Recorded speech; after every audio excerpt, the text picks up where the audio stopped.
So, just another log, just kind of to explain some things. I did used to live in the country. I used to target practice sometimes. It just something that I do to pass the time, ease my mind, stuff like that. I always make sure I'm not shooting towards people.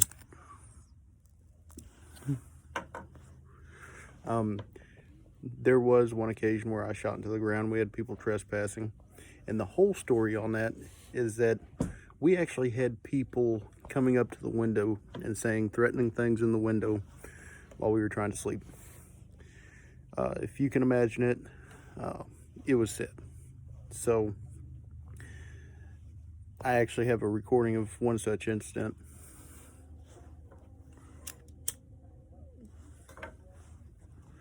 So, and they're going to say, well, who was the aggressor in the situation? Well, obviously, there were threats made.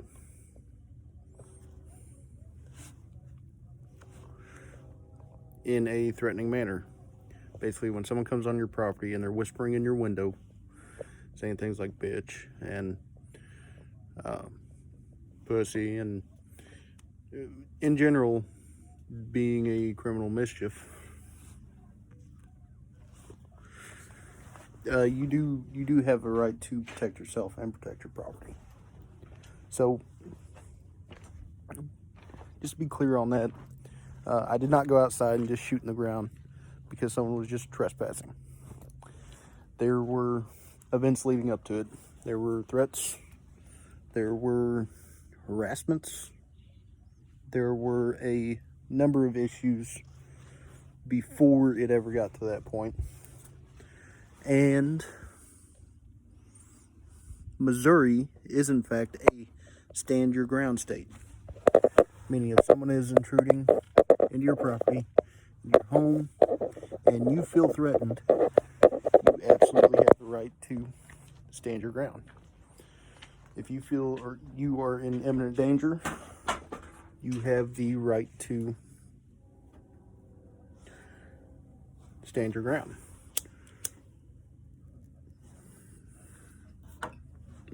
Which they used to move the AC, things like that, act as if they were going to intrude into the house.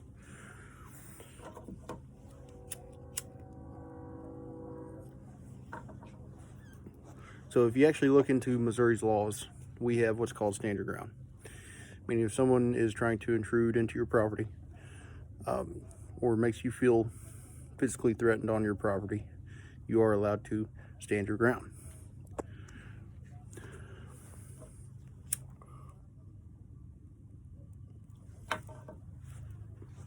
So another very one-sided story, basically someone from out of state, probably who didn't know state laws and didn't know the law of the land, so to speak, was trying to be intimidating, trespassing, making threats, intentionally doing things to cause problems. And I'd actually asked I was talking to my mother, and my mother said, yeah, fire a warning shot if you have to. So during all this, the dogs outside were constantly barking. We had trespassers, things like that. And I actually went up to the well one day and heard the neighbor shoot. And as if it was the same thing, which it wasn't. And we actually had a easement to the well.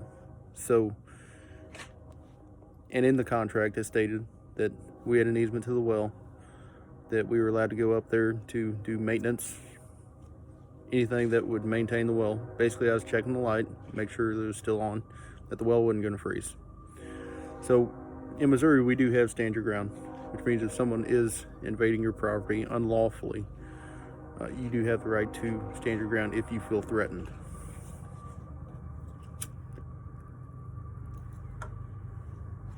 So just kind of a correction there. I made a video, I was going to post it, I never did.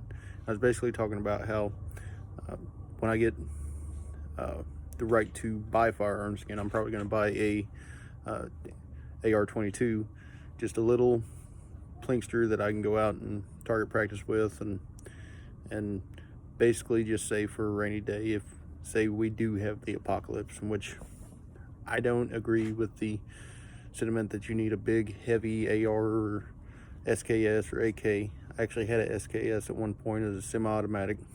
It was definitely overboard. I never got to shoot it because it's basically too powerful of a weapon. I'm not going to go outside and shoot a SKS 30 40 times just to have fun, because I can have fun with a little 22 and a little 22 in a actual survival situation is a much better survival rifle. It's good for small game. Large game, kind of, as long as you make well placed shots. It's definitely good for self-defense purposes. So in a catastrophic event, you definitely don't need much more than that. Plus, you're able to carry a lot more ammunition. The ammunition is smaller, so you're able to carry more. More is less. Basically, it's not as heavy. It's not as much of a burden to carry 1,500 rounds or 2,000 rounds as it would be a SKS or an AR. So to me, that is reasonable, and that's actually the reason why I got rid of my SKS, is because it's just too much. I never got to shoot it.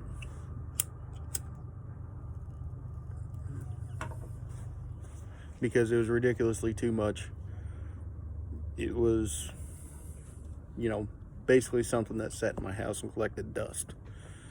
That was in the event of I needed it for self-defense or anything like that. But literally all it did was sit there and collected dust. So I got rid of it. It wasn't needed. It wasn't necessary.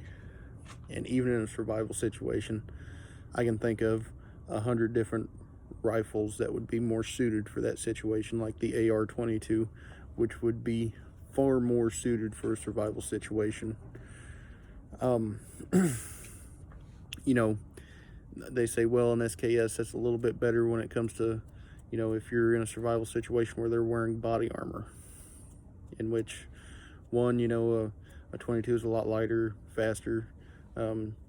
As far as accuracy, you can place a lot more well-placed shots with a 22. It's definitely one of those things. You might have to defend yourself against someone wearing body armor in an apocalypse situation, but this area is not going to be armored, because they're not going to be able to see with armor on or anything like that. And it just seems unnecessary to me to carry in an apocalypse situation a gun that weighs almost 20 pounds and 100 pounds of ammunition just to have 200 or 300 rounds of ammunition, when you're going to go through that ammunition pretty quick. It's that ammunition is not going to last long. And with a 22, you can carry more ammunition.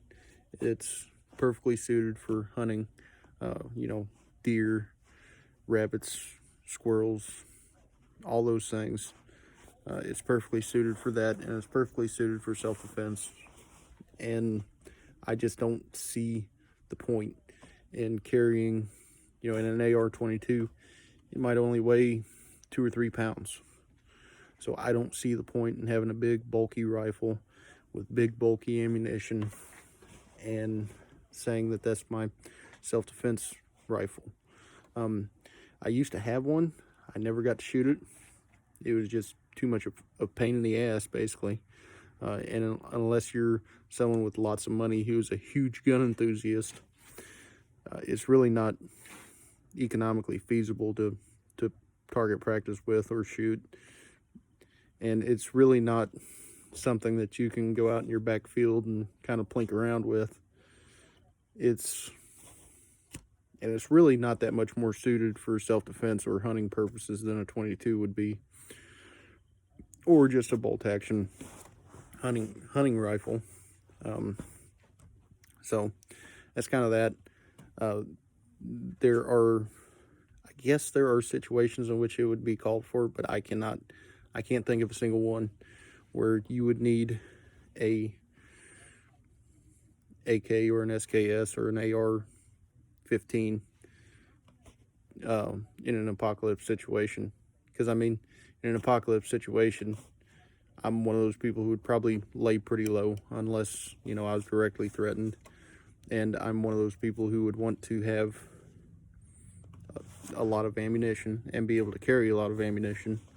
That way, if I have to take off walking across the country, you know, I can feed myself and stuff like that along the way.